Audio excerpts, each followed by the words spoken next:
Amados irmãos e irmãs, mais uma vez estamos aqui para refletir a liturgia da palavra e agora neste 17º domingo do tempo comum, dia 27 de julho de 2024. E desde já eu peço a cada um de vocês que, por gentileza, compartilhe esta transmissão com todos quantos for possível.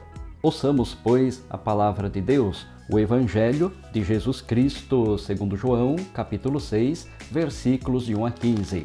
Naquele tempo, Jesus foi para o outro lado do mar da Galileia, também chamado de Tiberíades. Uma grande multidão o seguia porque via os sinais que ele operava a favor dos doentes. Jesus subiu ao monte e sentou-se aí com os seus discípulos. Estava próxima a Páscoa, a festa dos judeus. Levantando os olhos e vendo que uma grande multidão estava vindo ao seu encontro, Jesus disse a Filipe: "Onde vamos comprar pão para que eles possam comer?" Disse isso para pô-lo à prova, pois ele mesmo sabia muito bem o que iria fazer. Filipe respondeu: "Nem 200 moedas de prata bastariam para dar um pedaço de pão a cada um."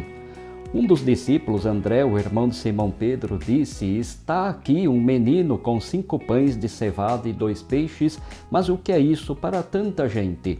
Jesus disse: "Fazei sentar as pessoas." Havia muita relva naquele lugar e lá se sentaram aproximadamente 5.000 homens. Jesus tomou os pães, deu graças e distribuiu-os aos que estavam sentados, tanto quanto queriam, e fez o mesmo com os peixes. Quando todos ficaram saciados, Jesus disse aos discípulos: "Recolhei os pedaços que sobraram para que nada se perca." Recolheram os pedaços e encheram 12 cestos com as sobras dos 5 pães deixadas pelos que haviam comido. Vendo o sinal que Jesus tinha realizado, aqueles homens exclamavam: "Este é verdadeiramente o profeta, aquele que deve vir ao mundo." Mas quando notou que estavam querendo levá-lo e proclamá-lo rei, Jesus retirou-se de novo sozinho para o monte.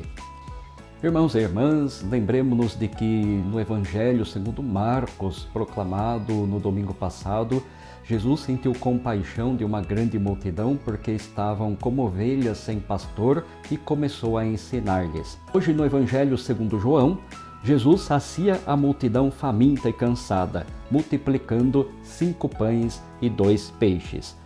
João, evangelista, chama isto não de milagre, mas de sinal, porque aponta para um sentido mais profundo, para além do inexplicável, e é este sentido que precisamos buscar.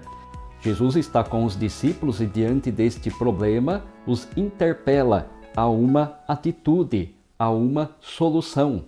Primeiro Jesus, ele provoca Filipe, perguntando-lhe: "Onde vamos comprar pão para que eles possam comer?"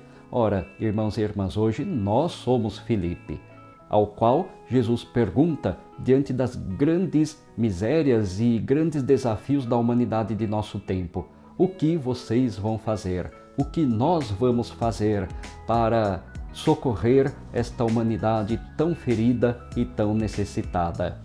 Será que a nossa atitude será como a de Filipe, que começou a fazer cálculos que serviram inclusive para que eles tomassem ciência de como era grande o problema que havia diante deles, uma grande multidão faminta.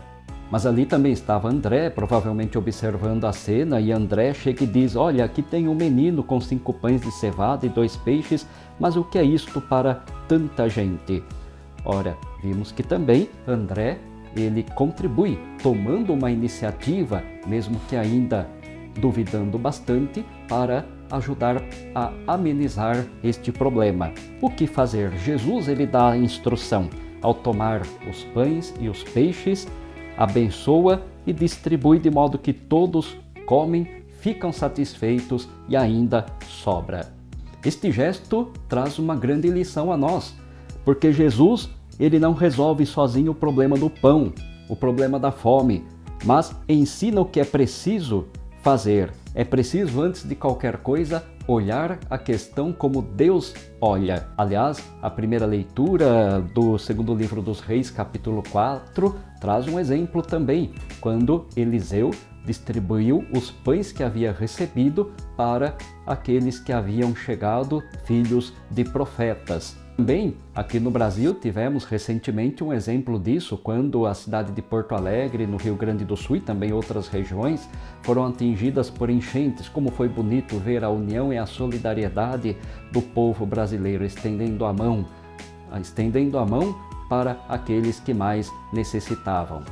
Mas o que significam aqueles 12 cestos que sobraram? Sabemos muito bem que muitas vezes o povo de Deus tinha como referência as 12 tribos de Israel, mas também a igreja hoje tem como referência os 12 apóstolos. Estes 12 cestos de pães que sobraram é uma referência a este novo povo de Deus, mas é um povo diferente, um povo que é configurado na pessoa de Jesus. E Jesus nos interpela como igreja também a solidariedade, a partilha, a estender a mão como igreja servidora diante desta humanidade tão carente, encurvada, necessitada. Jesus na Eucaristia se entrega para dar a vida aos filhos e filhas de Deus. Assim também, no próprio gesto da partilha eucarística, somos impelidos a levar a vida que em Cristo Deus nos dá. Vida e salvação que também configuram a maneira de vivermos concretamente a nossa fé em relação aos nossos irmãos e irmãs, aos quais somos chamados a amar. E Jesus é aquele que salva, mas salva integralmente o ser humano. Ele salva ensinando e alimentando, isto é, olhando para as necessidades de uma humanidade às vezes desorientada, mas também abatida em suas condições de vida. No entanto, sempre apontando para a realidade do reino futuro, o reino definitivo, o reino da comunhão plena com o próprio Deus. E aliás, São Paulo, na segunda leitura da carta aos Efésios, capítulo 4, lembra que importa viver a fé no amor e na paciência, unidos por meio de Cristo como um só corpo. De fato, nós somos um só corpo. E na união e na partilha solidária é que nós podemos ser, de fato, sinais do reino de Deus, do reino da vida, o reino que Ele, em Cristo, nos dá como herança. Meus irmãos e irmãs, então, mais uma vez, eu peço a cada um de vocês que, por gentileza, compartilhe este vídeo com todos quantos for possível. E não se esqueça de conferir aqui na descrição do vídeo os horários de missas aqui na Paróquia São Domingos de Americana, nestes dias 26 e 27 de julho. Um grande e fraterno abraço a cada um de vocês com as bênçãos de Deus. Em nome do Pai, do Filho e do Espírito Santo.